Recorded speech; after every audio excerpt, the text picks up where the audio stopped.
Hello दोस्तों, welcome back to your YouTube channel study with social Sona. आज का session है संस्कृत पार्ट 2 बहुविकल्पीय प्रश्न। तो वीडियो को ज़्यादा से ज़्यादा लाइक करिए, शेयर करिए और सब्सक्राइब तो ज़रूर कर दीजिए। ठीक, ओके, चलते हैं आगे। टेक्निकल फॉल्ट हो गया था थोड़ा सा, इसलिए इस वीडियो को दोबारा शुरू करते हैं जहाँ से ख़त्म किए थे। आगे बढ़ते हैं। बहुब्रीहि समास के भेद हैं। बहुब्रीहि समास के कौन कौन से भेद हैं? तो भैया बहुब्रीहि समास के दो भेद हैं। कौन सा सही होगा? समानाधिकरण और व्याधिकरण। मतलब सही होगा आपका सी, बोथ ए एंड बी। भ्रातृ में समास है। कौन सा समास है? भ्रातृ में एक शेष द्वंद्व समास है। ठीक, हाँ। विद्याधनम में समास है। विद्याधनम में कौन सा समास है? तो विद्याधनम में रूपक कर्मधारय समास है। ऑप्शन सी सही है। ठीक, व्याधिकरण तत्सम पुरुष समास के भेद कितने होते हैं? व्याधिकरण तत्सम पुरुष समास के 6 भेद होते हैं। ठीक, आगे बढ़ते हैं।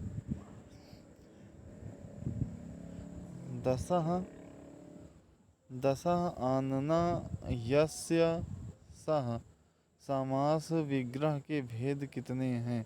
दशः आनना मतलब 10 आनना, ये बी वाला सही होगा।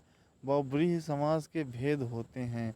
बहुब्रीहि समास के कितने भेद होते हैं? तो भैया बहुब्रीहि समास के 2 भेद होते हैं। कौन कौन से? समानाधिकरण और व्याधिकरण। ठीक, शब्द कैसे बनते हैं? अगला प्रश्न है शब्द कैसे बनते हैं? तो शब्द बनते हैं भैया वर्णों के संयोग से। ठीक, आगे चलते हैं। संस्कृत भाषा में लिंग कितने होते हैं? तो संस्कृत भाषा में लिंग 3 होते हैं। मतलब उपर्युक्त सभी। आगे बढ़ते हैं।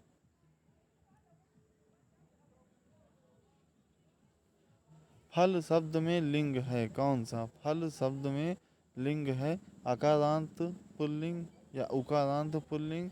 सा, बोथ ए एंड बी। कौन सा सही है? तो इसमें से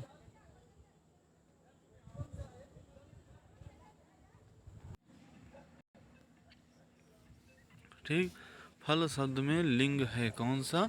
तो फल शब्द में भैया लिंग है उकारांत पुल्लिंग। ओके, आगे बढ़ते हैं। अगले प्रश्न में शिशु शब्द है किस तरह का? इकारांत या उकारांत? शिशु शब्द है उकारांत। ठीक, ऑप्शन बी सही है। संस्कृत में सर्वनाम शब्दों में नहीं होते हैं। तो संस्कृत में सर्वनाम शब्दों में कौन सा नहीं होता है भैया? संबोधन नहीं होता है। ठीक, आगे बढ़ते हैं।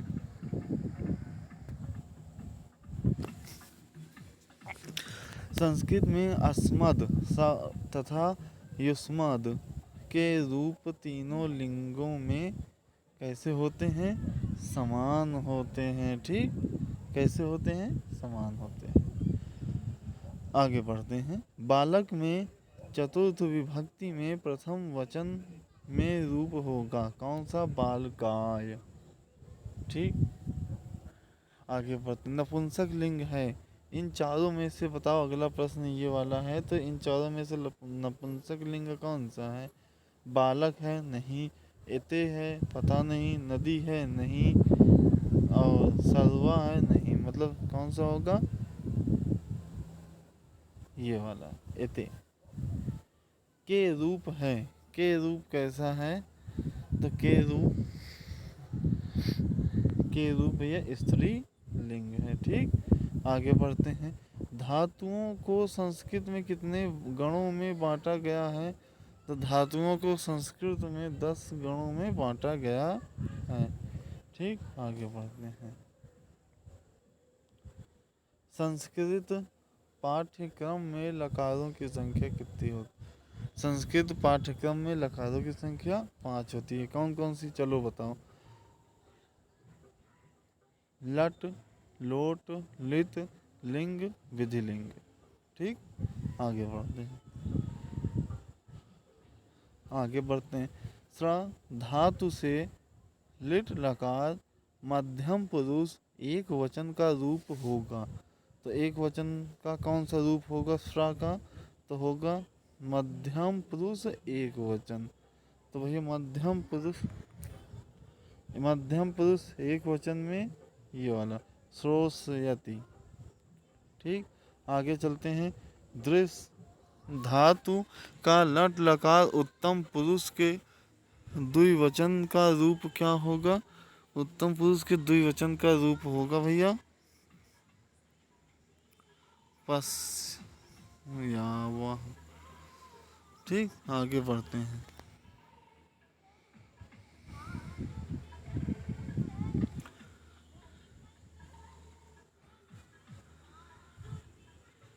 लट लब धातु का लिट लकार के प्रथम पुरुष के रूप में होगा।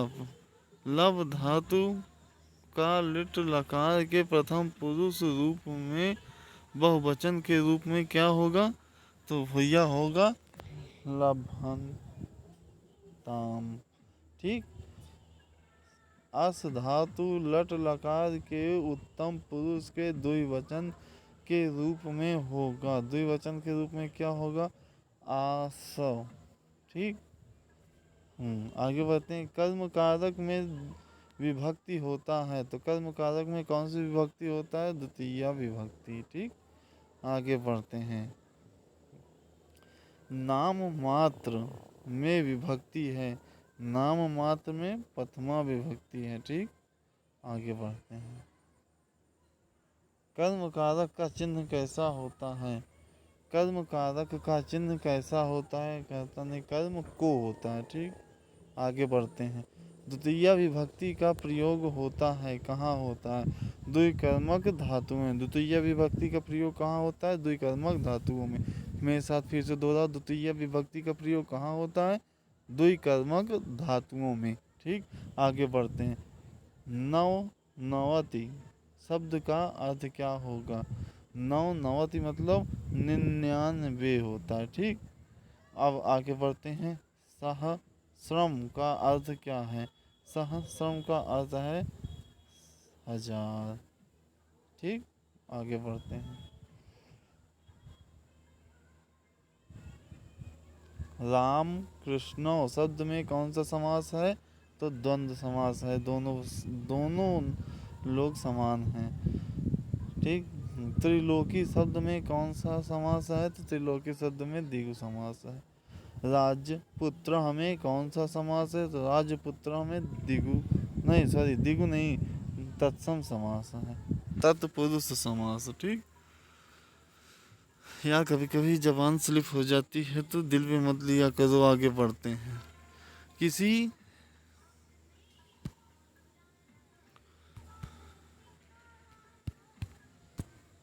किसी बात को सुनकर लिखने को क्या कहते हैं?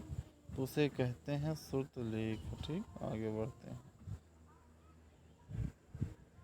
हाँ, आगे बढ़ते हैं। किसी वाक्य को देखकर ठीक वैसा ही वाक्य लिखना क्या होता है? अनुलेख। ठीक है, आगे बढ़ते हैं। किसी वाक्य नहीं, पहले दोहराओ मेरे साथ। किसी वाक्य को देखकर ठीक वैसा ही वाक्य लिखना क्या कहलाता है? अनुवाक्य। किसी वाक्य को देखकर ठीक वैसा ही वाक्य लिखना क्या कहलाता है? अनुवाक्य।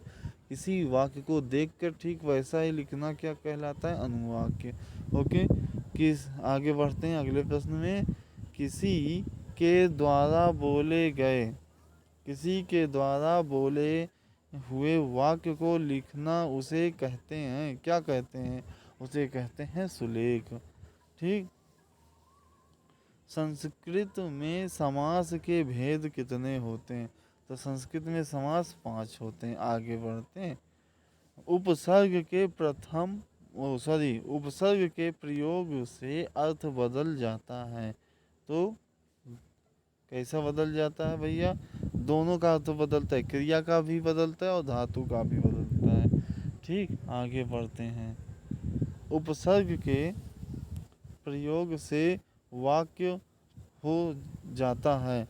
कैसा होता है, चमत्कार युक्त होता है और गरिमा पूर्ण होता है। मतलब उपर्युक्त में से ये दोनों, मतलब आ और वा दोनों, ठीक, आ और वा दोनों प्रत्यय होते हैं। कौन कौन से होते हैं? कृदंत प्रत्यय, तद्धित प्रत्यय, मतलब सा वाला सही है। आगे बढ़ते हैं। संस्कृत में वाक्य की क्रियाएं होती हैं, कैसी होती हैं? 3 होती हैं। ओके, आगे बढ़ते हैं।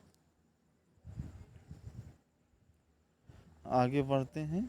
गुरु शब्द का द्वितीय विभक्ति का द्विवचन क्या होगा? गुरु शब्द का द्वितीय विभक्ति का गुरु होगा, ठीक।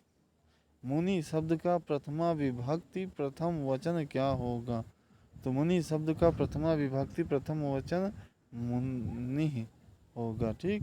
नदी शब्द का चतुर्थी विभक्ति द्विवचन क्या होगा? नदी शब्द का चतुर्थी विभक्ति द्विवचन नदीभ्याम होगा, ठीक। आगे बढ़ते हैं।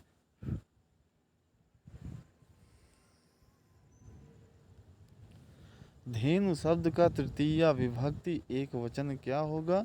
तो धेनु शब्द का तृतीय विभक्ति एक वचन धेनवा होगा, ठीक। आगे बढ़ते हैं।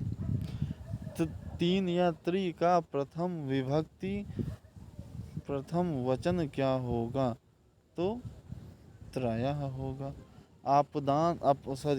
अपादान कारक अपादान कारक का विभक्ति चिन्ह है। अपादान मतलब अलग होना से, ठीक। आगे बढ़ते हैं।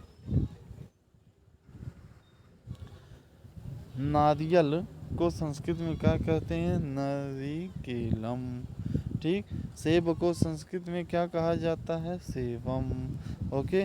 और सरसों को संस्कृत में क्या कहा जाता है? सरसपः। संज्ञा कितने प्रकार की होती हैं? तो बताओ संज्ञा कितने प्रकार की होती हैं? संज्ञा भैया 6 प्रकार की होती हैं, ठीक। विसर्ग का उच्चारण कहाँ से होता है? तो विसर्ग का उच्चारण कंठ से होता है। आगे बढ़ते हैं।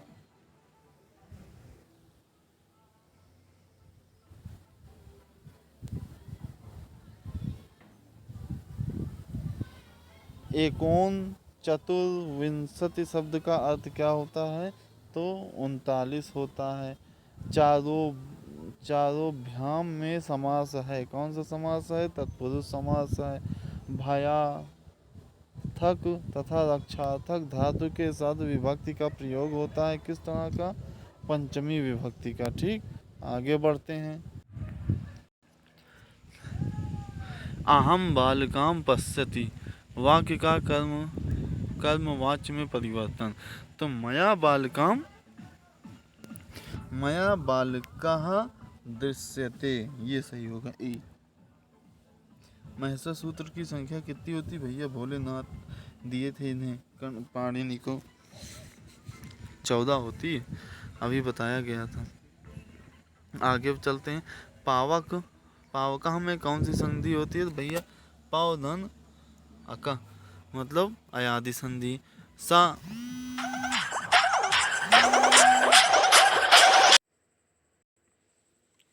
तो आगे बढ़ते हैं। सा वर्ण का उच्चारण स्थान कहाँ होता है? तो सा वर्ण का उच्चारण स्थान दंत होता है, ठीक। इधर का होगा, दंत होता है।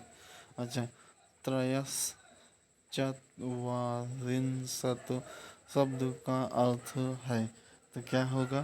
43, ठीक। आगे बढ़ते हैं। पंचवटी में कौन सा समास है? भाई पंचवटी में द्विगु समास है, क्योंकि ये संख्यावाची है। आगे बढ़ते हैं। संस्कृत में भविष्यत काल के प्रयोग के लिए लकार का प्रयोग किया जाता है। कौन सा? तो लिट लकार का प्रयोग किया जाता है, ये सी वाला, ठीक। आगे बढ़ते हैं।